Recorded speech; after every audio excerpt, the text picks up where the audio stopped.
અમદાવાદથી સમાચાર ધોળકા પંથકમાં દૂષિત પાણીનો કહેર જોવા મળ્યો। કેમિકલયુક્ત દૂષિત પાણીથી લોકો બીમાર પડી રહ્યા છે। સેંકડો લોકો કેન્સર જેવી ગંભીર બીમારીની ચપેટમાં આવ્યા। બાળકો સહિત અનેક લોકો ચામડીના રોગનો ભોગ બન્યા। ભેટાવાડા, ત્રાસદ, નેસડા ગામમાં કેમિકલયુક્ત પાણીનો કહેર છે। ટેક્સટાઇલ અને ફાર્મા કંપની સરેઆમ કેમિકલયુક્ત પાણી છોડે છે। ધોળકા પાલિકા પણ ડ્રેનેજનું પાણી આ વિસ્તારમાં છોડે છે।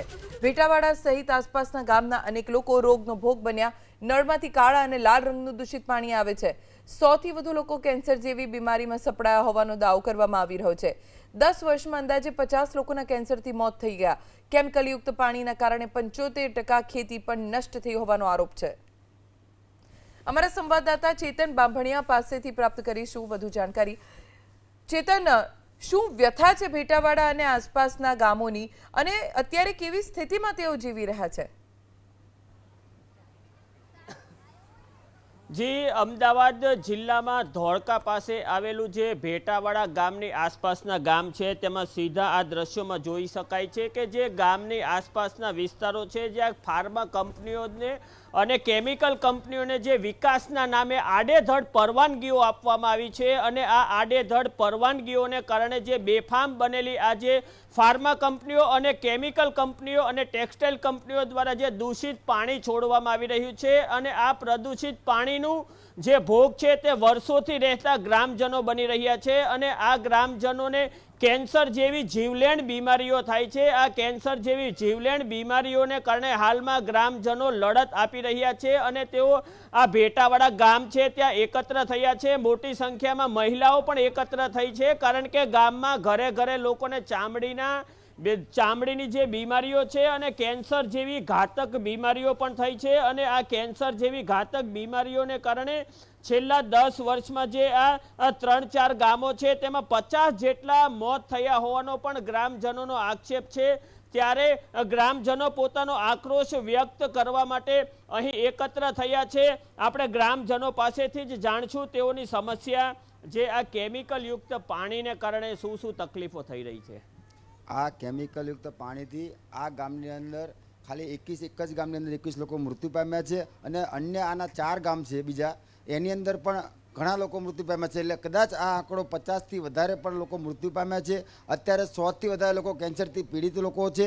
આ જે ભ્રષ્ટ અધિકારીઓ જે જીપીસીબીના અને ધોળકા ચીફ ઓફિસર દ્વારા ખોટા હાઈકોર્ટને પણ ગુમરાહ કરી છે આ ચીફ ઓફિસરે અને આ ભ્રષ્ટ અધિકારીઓ જે આ દૂષિત પાણીના રિપોર્ટ પણ આ લોકોએ નીલ આપ્યા છે। તો ક્યાંક ને ક્યાંક આ જે જીપીસીબીના અધિકારીઓ છે પોતાના ભ્રષ્ટ અધિકારીઓ પોતાના રોટલા શેકવા માટે આ ચીફ ઓફિસરો આ રાજકીય નેતાઓ પોતાના રોટલા શેકવા માટે આ ગામડાઓનો ભોગ લેવા રહ્યા છે।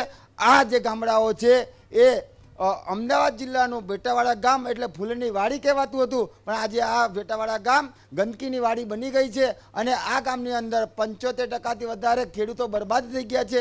75% ખેતી નષ્ટ થઈ ગઈ છે।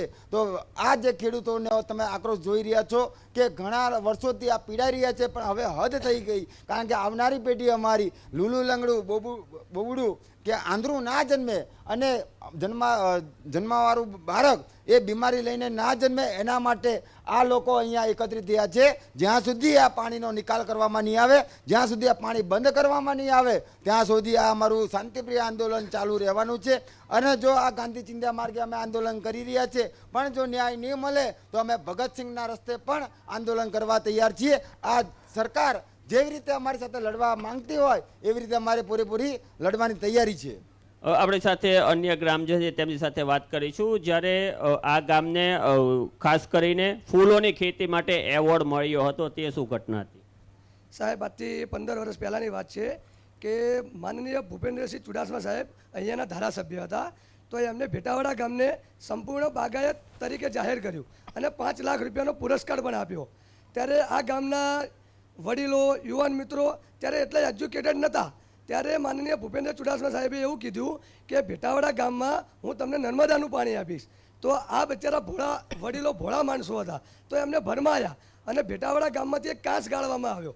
તો આજ દિન સુધી આજે 2026ની સાલ છે આજ દિન સુધી હજુ ભેટાવાડા ગામમાં નર્મદાનું પાણી આવ્યું નથી પણ માત્ર ને માત્ર ધોળકા નગરપાલિકાનું ગટરનું ગંદુ પાણી અને એની આડમાં કેડિલા ફાર્માસ્યુટિકલ, કોનકાર્ડ અને જીમાટેક્સ કંપની જે આવી રહી છે ભેટાવાડા ત્રાસદ રોડ ઉપર, તો એ બધી કંપનીનું કેમિકલનું પાણી આ ભેટાવાડા ગામમાં આવે છે અને આ ભેટાવાડા ગામ એનો ભોગ લઈ રહ્યું છે.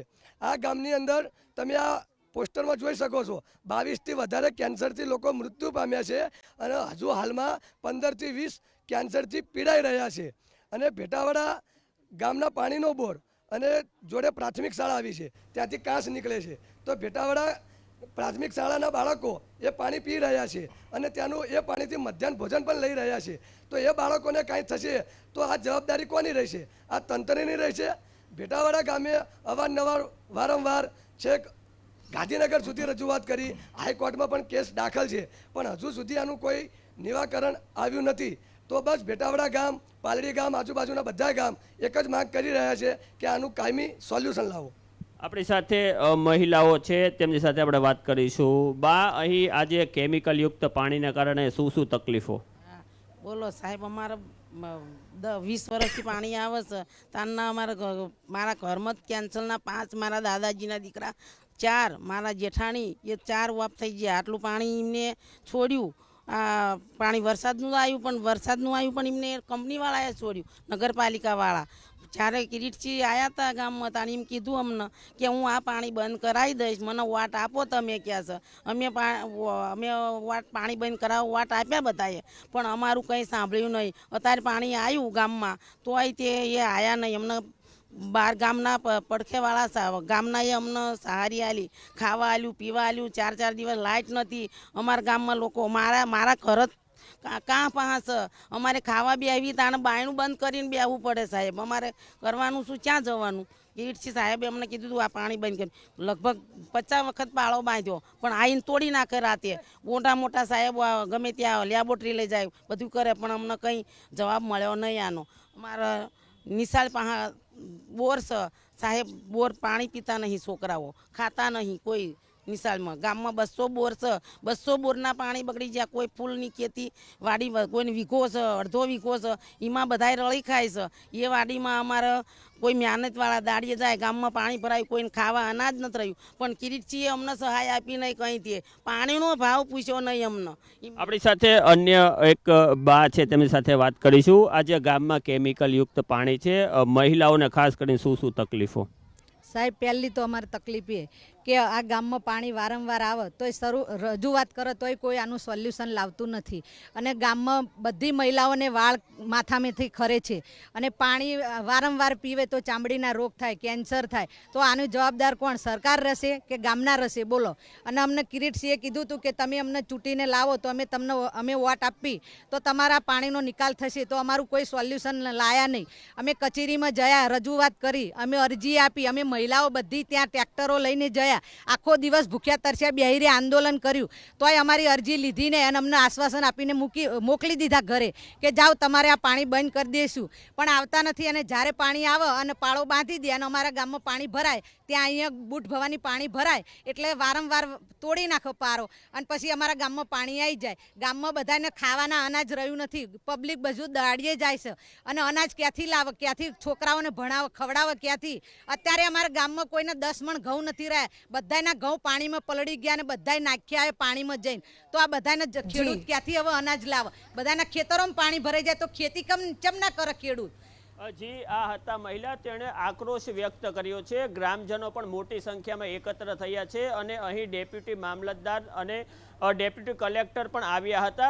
હવે જોવું રહ્યું કે જે વિકાસના નામે જે આડેધડ પરવાનગીઓ આપવામાં આવી છે, ત્યારે જે મૂળ ગ્રામજનો હોય છે તેઓ પ્રદૂષણથી પીડાઈ રહ્યા છે અને જેમની આ પ્રદૂષણથી પીડાથી મુક્ત કરાવવા માટે પ્રશાસન દ્વારા કેવા પગલાં ભરવામાં આવે તે પણ જોવું રહ્યું. જી ચેતન, આભાર જાણકારી આપવા માટે.